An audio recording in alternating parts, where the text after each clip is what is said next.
All right, everybody. Today on The Wretched Rich, we're doing a special report. This special report is about price and value for GM vehicles. If you like this kind of content, please like and subscribe. Thanks for watching.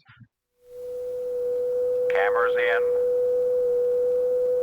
Well, I think it's terrific that you all came out here to share your expertise with your cohorts out in the field. Many of you have been on television before. Brand new experience for all of you. Brand new, right? I think you're going to have a ball. I really do, because you're going to be talking about stuff you really... Standby lighting one. When we start getting into it a little bit. You guys Two. ready? Fine. Well, if you'll step over there. You Places folks ready? panel. All right. You'll sit over here. I'll get back there, and we'll all get the thing rolling. Standby lighting two. Cue. You'll come through. Microphone in. Good. Well, Danny, Margaret Ann, John, Bill, we're all going to be together for the next half hour or so make yourselves nice and comfortable. Loosen your ties a little bit, perhaps. Shake your shoulders, and we'll get things underway. As a matter of fact, we are ready to get things underway. Stand by So if you titles. bear with me. You'll all please stand by. Cue.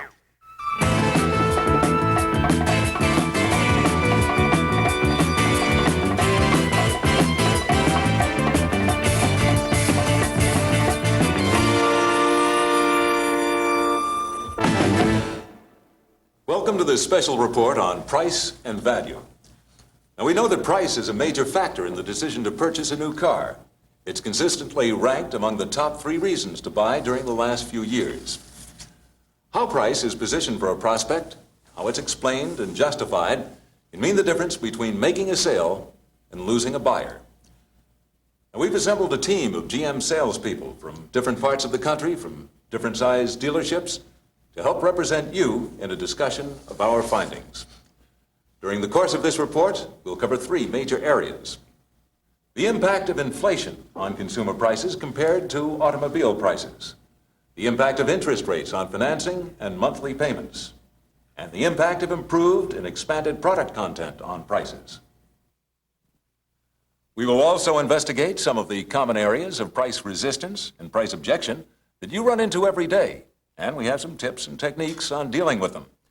Our panel includes GM salesperson Margaret Ann, GM salesperson Danny Bowen, GM salesperson John Braithwaite, and GM sales manager Bill McKenzie. And now for some background. In the past 10 years, the price of the average new car has more than doubled. And yet the price has crept upward slowly in small increments, usually around 2 or 3%. The buying public perceived those small increases as being manageable. But when it came to trade-in time, you saw scenes like this. Oh, look, Robert, isn't that beautiful? But it's a little out of our range. Let's stick to what we came for, huh? Well, why don't we just look at it as long as we're here? What'll it hurt? Okay. But I'm telling you, it's going to be too much. Look at these seats, Robert. Aren't they just scrumptious? That's outrageous. Come on, Elizabeth, let's look at the one we talked about. Well, this is more in our league. Well, it is kind of cute. I can't believe this price.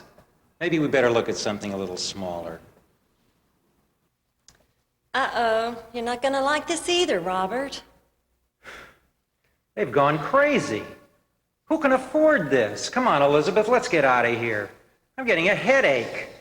Classic sticker shock. It struck would-be buyers pretty hard. But now the word is out and most people realize cars cost quite a bit more than they expected. And in some cases, it's keeping them from buying. Are car prices really that far out of line? Well, the answer is no. They're not at all out of line. In fact, our research shows that cars are actually at the lower end of increases in consumer prices. This chart, based on figures obtained from official government reports, shows the impact of price inflation over the last few years. Out of 6 major consumer items, only clothing has shown a slower increase in price than automobiles. New car prices have actually increased less than all foods, electricity, the price of a new home, and natural gas used in the home. Prices in Canada show the same result, although the order of items is slightly different. Far from being out of line, The increase in car prices is really quite moderate when compared to what's happening to prices of the basic necessities and to most other consumer items. Here's a list of some items that increased in price last year, ranked by the amount of increase.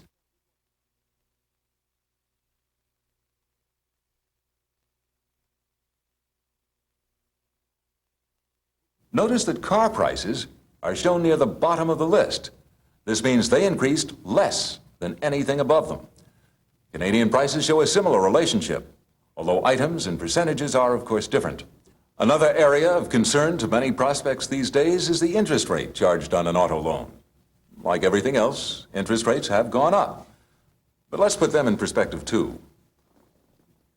This graph shows the increase in the prime lending rate, in the mortgage rate for new home loans, and in the new car loan rate. Rates vary so much from locality to locality, and throughout the year it's difficult to be very precise. These composite figures are broad averages, but it's obvious that new car loan rates have remained more stable and increased less than either of the other two.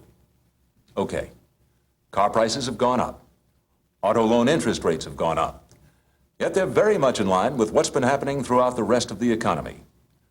But there is another factor in the buying equation: ability to pay. While everything else has been going up, wages, disposable income, and return on deposits and investments have been going up too. This chart illustrates the steady increase in average household income over the same period we've been looking at. And disposable income, that portion a family has for purchases, such as new cars, is also increased in a consistent manner. Now, we can put all these facts together to show something unexpected about how new car prices are affecting the consumer's wallet. This graphically illustrates what proportion of the average buyer's disposable income is used to make the average monthly car payment. The latest figures available show that it is actually less than it was just a few years ago. Canadian figures are comparable. Despite inflation and high interest rates, the average monthly payment takes a smaller portion of disposable income because most buyers finance for 48 months now versus 24 months in 75. So you can see your prospects are in relatively the same position they've always been when it comes to making monthly payments on the purchase of a new car. The ability to pay seems to be present, but there is one last critical factor: the willingness to buy. And this is where salesmanship and the concept of product value have a great bearing on the outcome of your encounter with a prospect. When you can show that value exceeds price, your customer can understand that you're offering a genuine deal and an excellent bargain. Now, here's one way your customers get more value for their automotive dollar. As a result of fuel economy improvements, GM cars now average 23 miles per gallon. That's 92% better than 1974, meaning that today's average GM car goes almost twice as far on a gallon of fuel. Of course, the car lines you carry differ in mileage estimates, so product knowledge is important. There are many other ways your prospect gets more for his or her automotive dollar. Cars today have a lot of features and standard equipment that was optional or not even available a few years ago. In addition to environmental and safety devices, GM has added many items that increase drivability, comfort, and convenience, and reduce operating costs. Now, here's a partial list of features and improvements that applies generally across several car lines: front-wheel drive, electronic ignition, computer command control, torque converter clutch automatic transmission, new engines, low rolling resistance radial tires, low drag front disc brakes, lower weight, better fuel economy, Delco Freedom 2 battery, improved safety bumper, gas tank and roof design, improved suspension system, improved body construction and body mounts, diagnostic connectors, longer recommended service intervals, and improved warranty coverage. Now, you can't just mention these improvements. You have to sell their own benefits too. And for each car line, you have specific comfort, convenience, safety, environmental, economy, and operating features that have been added to the list of standard equipment over the years. In fact, so much is new and improved, you may find the Video Center very helpful. Use it to help present the value and product feature story to your prospects. Well, let's take a break here to discuss how this information can be used to convince the price-wary prospect to buy.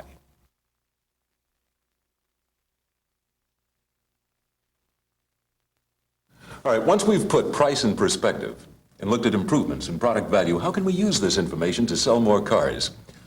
What recommendations do you have for handling initial sticker shock? Bill? Well, I think you should always agree with it. I have for handling initial sticker shock. Bill? Well, I think you should always agree with the customer that the price is high, but always say yes, but.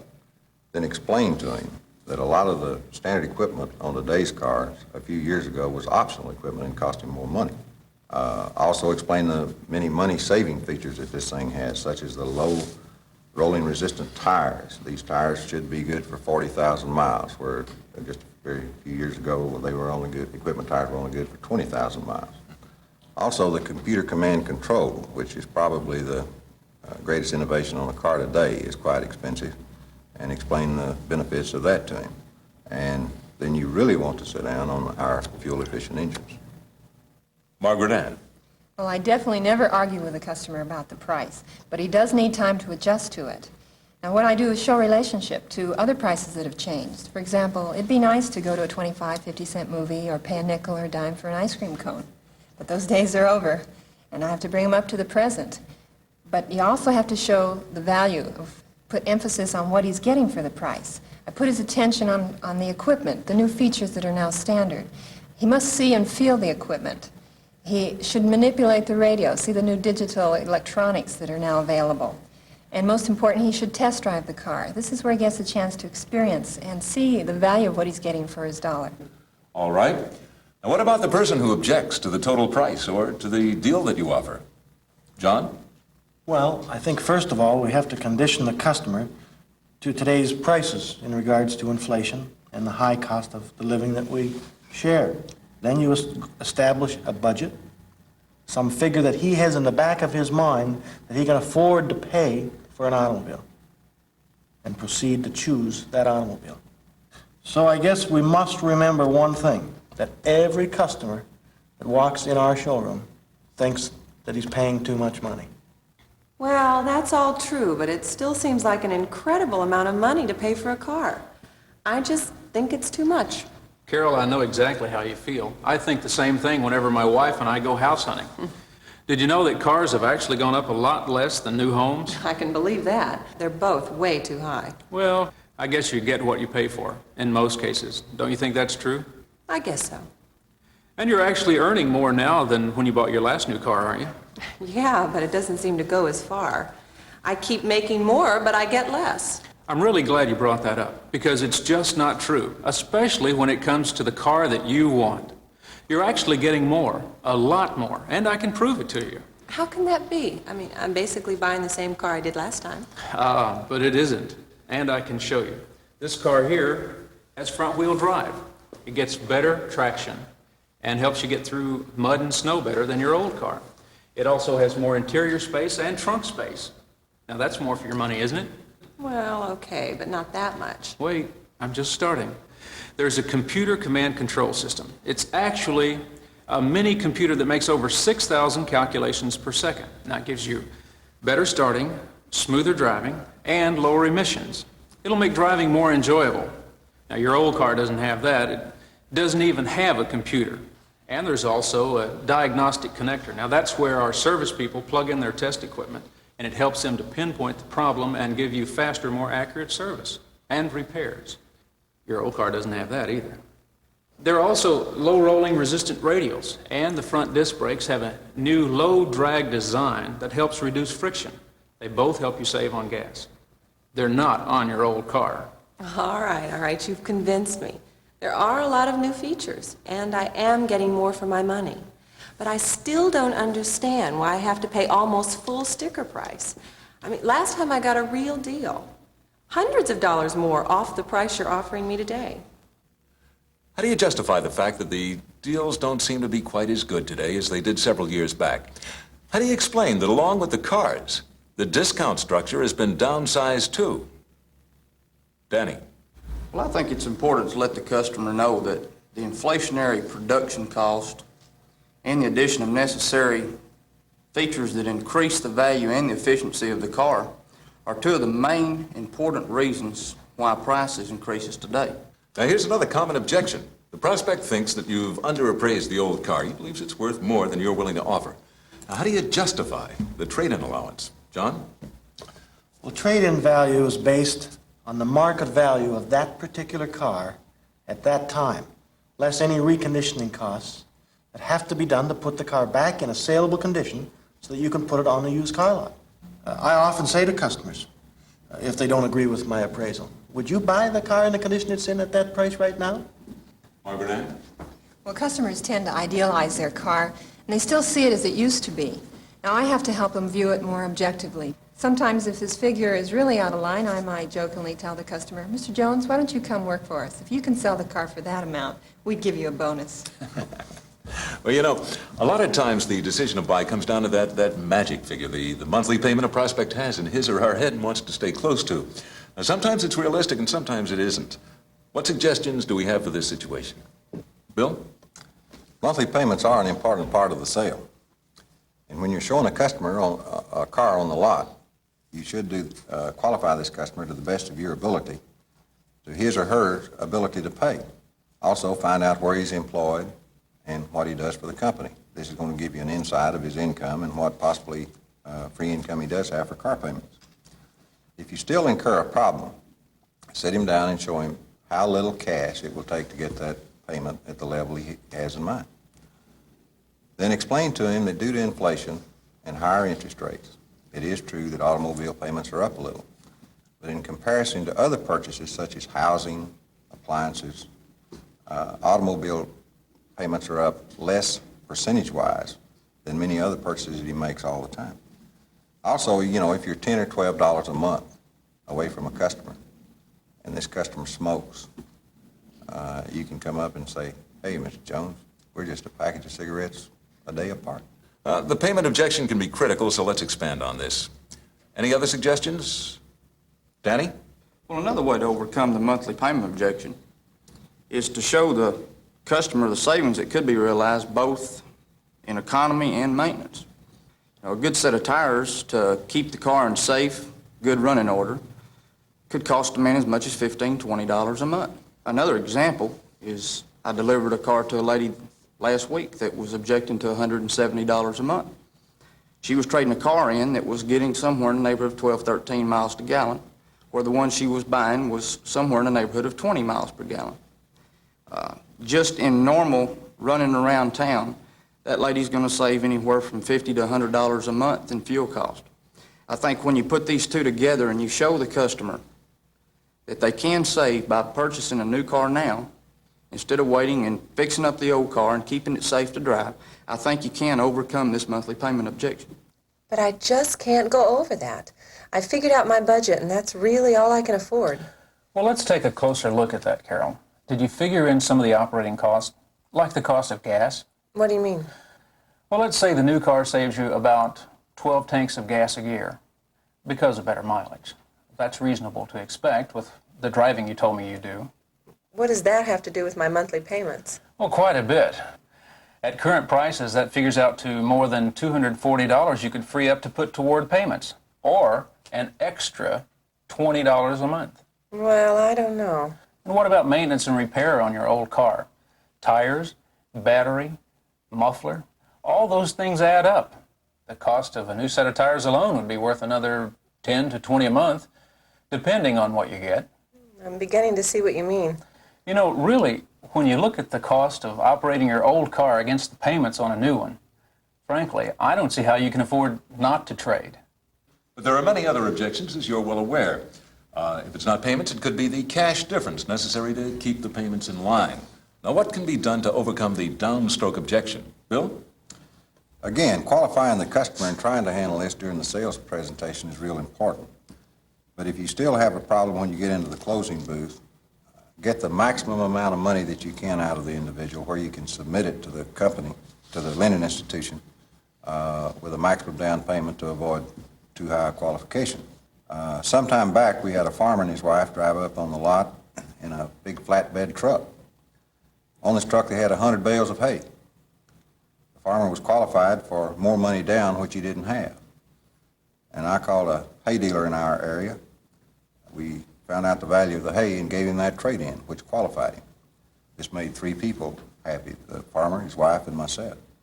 And then as a last resort, we can always use plastic money, MasterCharge, Visa, American Express cards, and so forth. Always good for about $500 or $600. Okay, fine. What else? Danny? I think one of the biggest mistakes a salesperson makes is prejudging a customer's credit. You should never make the customer feel like it's a hopeless situation. I think that the most important thing, though, of all the things in the down payment is to leave the customer with a positive impression about his credit approval.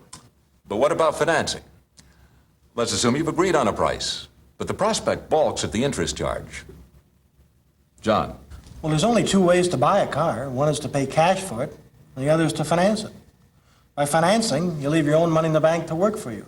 By buying now, you avoid higher interest rates or any future price increases on the automobile.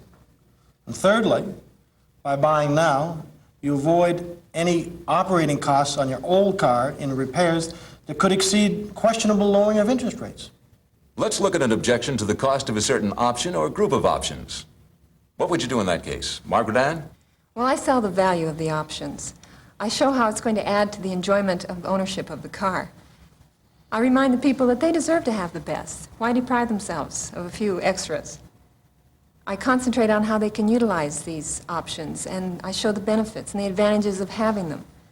Plus the resale value later on down the road. When they go down to trade the car in, they're going to find the car is worth more. Now, if the cost is still a problem, I break it down into a daily or monthly basis so that it doesn't seem so much. A lot of people spend a great deal of time in their car, so comfort is important. And although the car may be more equipped than what he normally would order, I show them how they can start enjoying the car now instead of waiting weeks or months for their ordered car to come in.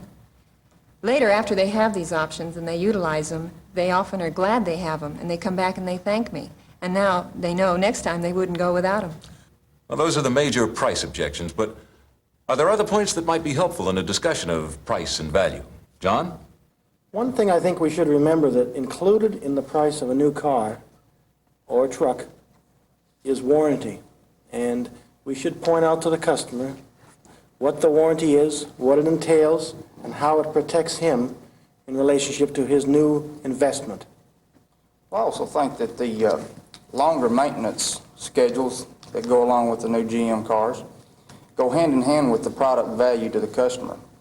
Your oil changes are longer, your plug changes are longer.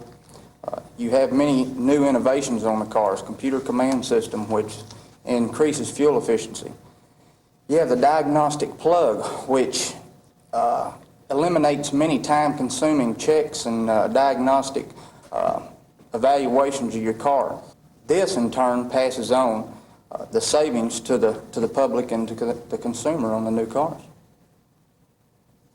Right. Also, too, in the product value, it's very important that you go on a test drive with the customer, because when you're with him, you can point out a lot of these points.